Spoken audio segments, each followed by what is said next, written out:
वरिष्ठ समाजसेवी संदेश जैन से चुनाव को लेकर चर्चा।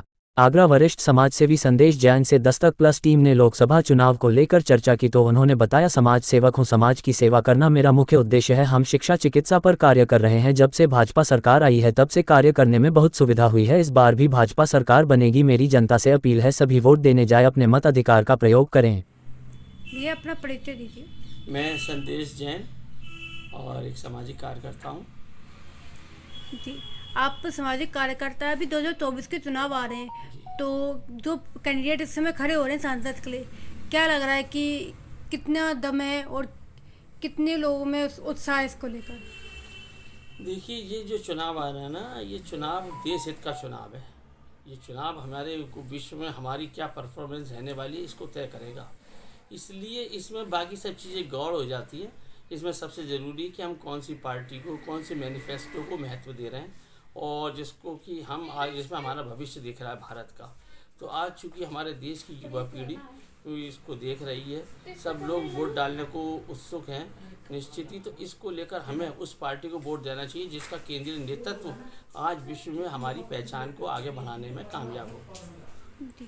आप एक समाज सेवी हैं, तो आपने फील्ड में कई कार्य किए हैं। लोगों की जनता की जो समस्या है वो आप अच्छी तरह जानते हैं जी। तो आपने क्या देखा है, जो इस समय हमारे सांसद जी हैं, उन्होंने जनता की समस्या को सुना है या अनदेखा किया है, और आने वाले टाइम में दोबारा उनको टिकट मिल गया है, तो क्या लगता है कौन रहेगा फिर?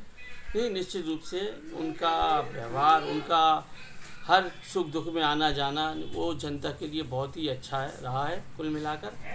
पर जो शहर में अभी भी शिक्षा और चिकित्सा के क्षेत्र में जो और अभी कुछ काम होने बाकी है वो और ज़रूर होने चाहिए, क्योंकि शिक्षा और चिकित्सा दोनों में बहुत महंगी है। और प्लस भ्रष्टाचार, ये भी नीचे तक जो घुसा हुआ ना वो भी निकल नहीं पा रहा, वो और थोड़ा निकले तो उससे फिर आम जनता तक आराम से जो हमारे नेतृत्व की, केंद्रीय नेतृत्व की जो योजना है वो पहुंच पाएंगी। हमारे माननीय सांसद जी हैं SP सिंह बघेल जी, वो चिकित्सा स्वास्थ्य मंत्री भी रहे हैं, फिर भी वो चिकित्सा पे प्रॉपर ध्यान नहीं दे पाए, तो इस बारे में क्या कहना चाहोगे? नहीं, उन्होंने चिकित्सा पर ध्यान तो दिया। आगरा में मोदी जी ने भी ध्यान दिया, एम्स बना दिया, ये बहुत बड़ी उपलब्धि है। आगरा का जो SN मेडिकल कॉलेज है आज बहुत ही अच्छा मूर्त रूप ले चुका है और वहाँ सेवाएं भी हो रही हैं। पर अभी क्या है, जो कि हमारे यहाँ घुन सा लगा हुआ था कुचला, वो अभी पूर्णतः साफ नहीं हो पा रहा है, क्योंकि उसके लिए हम सभी दोषी हैं। मैं एक को दोष दूँ कि सांसद जी नहीं, जब हम एक उंगली किसी की ओर उठाते हैं तो 3 उंगली हमारी ओर भी उठती हैं। तो कहीं ना कहीं हम भी इसके लिए दोषी हैं कि हम सुविधा के नाम पर उनको कुछ ना कुछ देने का, ब्राइब देने का करते हैं। तो इसको आप आम जनता को भी सोचना चाहिए, दूसरे के ऊपर आरोपित करना ये एकमात्र मकसद नहीं होना चाहिए। जी, अभी आयुष्मान कार्ड की सुविधा है वो हर जनता तक नहीं पहुंच पाई है, तो उसके लिए आप क्या कहना चाहोगे, किसका दोष है इसमें? इसमें दोष मैं कह रहा हूँ ना, फिर वही कि दोष देने से कोई फ़ायदा नहीं। आम जनता को आवाज़ उठानी चाहिए। जाओ, आप चक्कर लगाइए, कार्यालय में जाइए, जो भी कार्यालय में जाएं, अपनी बात को रखें। मीडिया एक सशक्त माध्यम है। आजकल तो ये आपका सोशल मीडिया इतना सशक्त माध्यम हो गया कि हर बात बहुत जल्दी फ्लोट होती है। तो क्यों ना हम अपनी बात को आगे बढ़ाएं और जन जन तक इस योजना को जो चलाई हुई है हमारे देश में, योजना को पहुंचाएं, जिससे कि एकात्म मानववाद के प्रणेता पंडित दीनदयाल उपाध्याय जी की जो सोच थी कि अंतिम व्यक्ति तक वो लाभ पहुंचे सरकारी योजनाओं का, तो इससे बहुत ही अच्छा काम होगा देश में। जनता को अभी भी बार बार कार्यालयों में धक्के खाने पड़ेंगे, परेशानी झेलनी पड़ेगी, तो इस सरकार और बाकी सरकारों में अंतर क्या रहा? अंतर नहीं, वो सिस्टम है। सिस्टम को बदलने में वही बात जो मैंने पहले भी कही थी कि किसी भी चीज़ को अब आते आते नए लोग आते अच्छे लोग आते जो देश हित की बात सोचने वाले, भारत को मातृभूमि मानने वाले लोग जब आएंगे तो निश्चित ही वो दूसरे के सोच को, दूसरे की समझ को भी अपने अंदर आत्मसात करेंगे। जैसे कि हम देख रहे हैं जो न्यू कमर्स आ रहे हैं, हमारी जो नई जनरेशन आ रही है, जैसे हमारे नई IAS PCS आ रहे हैं, तो उनमें उतना भ्रष्टाचार नहीं है।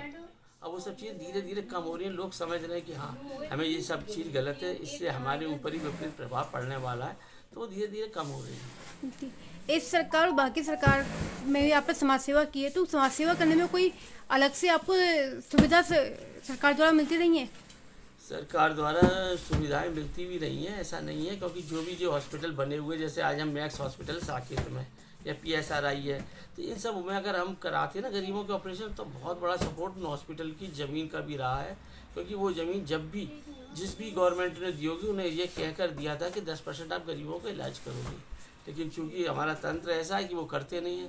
अब थोड़ा सा एक अटैचमेंट हुआ डॉक्टर से और हमने एक ऐसी सुविधा का इसका लाभ उठाया और 2005 से हमारी संस्था आगरा विकास मंच के नाम से गरीबों के हृदय के रोग के ऑपरेशन करा रही है। जी, चुनाव के लिए आप अपनी जनता के लिए क्या कहना चाहोगे, क्या उनके संदेश देना चाहोगे? संदेश तो यही है कि मतदान अवश्य करें, कुछ करें ना करें, मतदान अवश्य करें। मतदान हम सबका एक बर्थ राइट है जिसका हम सबको पालन करना चाहिए। जी, होली का त्यौहार आ रहा है तो उसके लिए भी जनता से क्या कहना चाहोगे? होली का त्यौहार एक सौहार्दपूर्ण वातावरण में रहने का त्यौहार है। सभी भाईचारे से मिलजुल कर रहें, गुलाल से होली खेलें, ज़्यादा रंग से ना खेलें क्योंकि ये सब प्रदूषण के कारण है।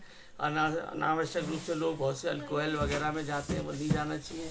नशेबाजी से दूर रहना चाहिए। तो हम लोग तो जैन लोग हैं तो हमारा तो यही मानना है कि स्वच्छ और जो स्वच्छता का मोदी जी का अभियान है उस पर भी हम लोगों को अमल करना चाहिए।